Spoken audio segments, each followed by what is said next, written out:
Hi, Maleah. Today, now we're going to learn about number know-how. We have to order our numbers. This number is 11,256. This number is 27,002. So that's 27,002. This is 22,405. This number is 22,405 as well. We have our symbols, and we can use symbols to show when numbers are bigger or smaller than each other. The wide end of the symbol always points to the bigger number. Two parallel lines. Remember we did the columns last week? These lines, when they're together in this direction, they're parallel lines. And they mean two numbers are equal to each other. So this is the equal sign, this is the greater than sign, and this is less than. I'm just telling you what these are so you can understand that some numbers are less than others or smaller. Other numbers are greater than or bigger than other numbers. So think about it, Maleah. Is 2 bigger than or smaller than 5? Which one is greater than or bigger, and which one is less than? Now we have to go to something called estimating. We can look at numbers and we can get an idea how many numbers are there. But we're not ready for that yet. We're going to move right on to the part of math that we've been working on since last week. And I'm just going to introduce you to some things here. So remember we did number lines last week, and we went backwards and forwards to add numbers. You remember that from last week, right? So we have to talk about addition today. And then we also have to talk about subtraction.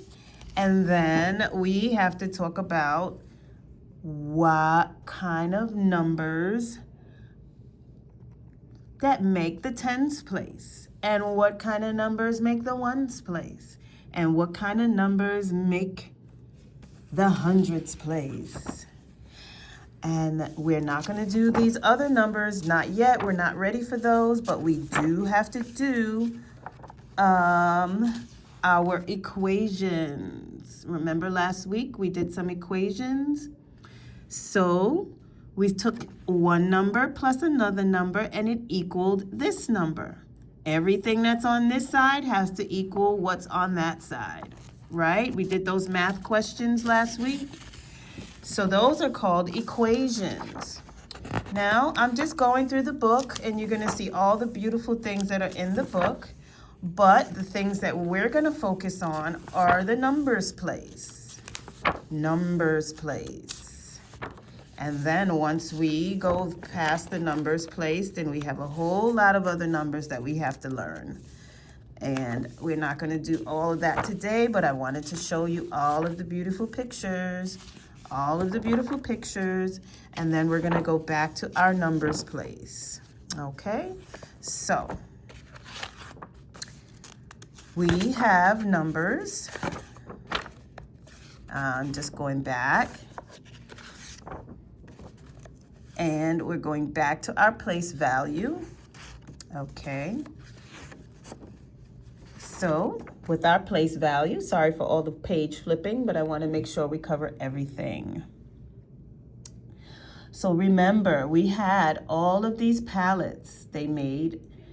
Every single pallet had apples in them. Each pallet had 100 apples. So that's 100, 200, 300, 400, 500, 600, 700, 800, 900, 1,000 apples. Wow. And how did we get 1,000 apples? Well, in each pallet we had numbers of apples. So this pallet had hundreds of pallets. And how many hundreds does it take to make 1,000? Well, there it is.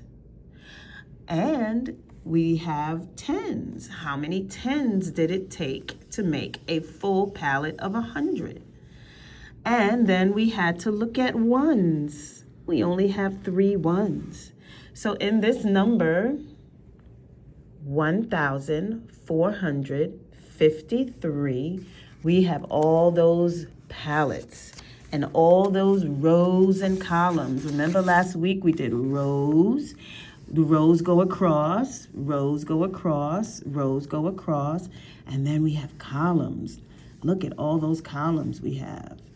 That's why we did that last week, because we have to understand numbers.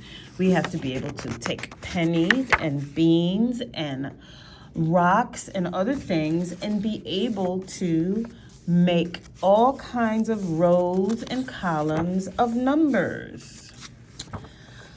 So back to our adding. Okay, just wanted you to see all these beautiful pictures to this beautiful book. Addition. So when we add numbers together, we have to write down our addition. So remember last week, Maleah, I had you drawing different pictures to show what numbers we were working with. So we had 6 plus 3 plus that equals. Remember the equal sign? Those two parallel lines is equal, and it made 9. How do we know? Because we have 1, 2, 3, 4, 5, 6 plus 1, 2, 3, and that gives us 1, 2, 3, 4, 5, 6, 7, 8, 9. So we know we have 9 over here, and on the other side of the equation, we need to have 9. 6 plus 3 equals 9. How do we know? Because this side has 9 and this side has 9. And now we know these two numbers make that number. And we can do the same thing if we did 3 plus 6 equals 9. And then how many sentences did we have last week, Maleah? We have 4 sentences. 4. So we did 6 plus 3 equals 9. We did a different problem, but it's the same thing. Then we did 3 plus 6 equals 9. And then we did 9 minus 3 equals 6. And then we did 9 minus 6 equals 3. So why don't you practice that with your paper right now? And we're going to start counting with our numbers. These are all ones. So every time we count, we're thinking of addition, we just add another. So if we start out with 1 and we add that to another 1, what are we going to get? 2. If we have 2 and we add another 1, we're going to get what? 3. If we have 3, we add another 1, we're going to get 4. If we add 1 to 4, we're going to get 5. If we add 1 to 5, we're going to get what, Maleah? 6. Now, let's do the next ones by ourselves. 6 plus 1 is what? See that plus 1 with that arrow, with the red arrow? Showing us we have to add 1 every time. That's what a 1 is. So this number is going to be what? Let's hear you guess it. 7, yes. Now if we add another 1, what are we going to get? 7 plus 1 equals 8. So we're going to go from 6, 7, 8. And with our last one, we add another 1. And what do we have? 8 plus 1 equals 9. We're not going to go higher than 9. Do you know why? Because then we get into our tens. And when we get into our tens, we're no longer in the ones. Okay? We will go on to subtraction. Subtraction.